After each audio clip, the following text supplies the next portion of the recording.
Hello everyone. ও আজকে আমরা দেখেন আমরা কোন জায়গায় আছি দেখছেন? আমরা 4 তলার উপরে আছি। সব দেখা দিতেছে কেরালার লাখান সিন, কিন্তু আমরা এমন এক জায়গার মধ্যে আছি, এমন পরিবেশে আছি। মানে আজকে কেমন রোদটা হচ্ছে বন্ধুরা, রোদ মানে একদম রোদে তো কাজ করা যায় না, মানে খুব কষ্ট হয় রে দাদারা। আপনারা যদি আমার অল্প সাপোর্ট দিতেন, চাই হিন্দু হোক চাই মুসলমান হোক, অল্প সাপোর্ট লাগে রে দাদা, অল্প সাপোর্ট করেন বাইকে, গরিব বাইকের। ঠিক আছে, আপনার ভিডিওতে গিয়ে আমি এরকম 10টা লাইক দিয়ে আসবো। আপনারা বিশ্বাস না করলে একবার দেখেন, এই দেখেন আমরা দাদাগুলা কাজ করতেছে, কত রোদ আছে দেখছেন। আজকের কিন্তু ভোল্টেজ বহুত ভয়ঙ্কর ভোল্টেজ।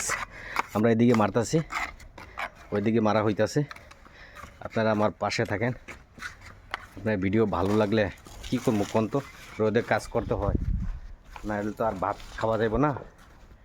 এরকম রোদের মধ্যে কাজ করলে সবাই বলতেছে অল্প রেস্ট করি। আরে না, কী রেস্ট করবো, যে অল্প অল্প করে মারো। কাজ করতে আসি, এই আমার বন্ধুরা সবাই একসাথে কাজ করতেছে। খুব আজকে ক্লান্ত হয়ে গেছি আজকে। আসসালামু আলাইকুম, নমস্কার। ভিডিও ভালো লাগে লাইক কমেন্ট শেয়ার করে দেবেন।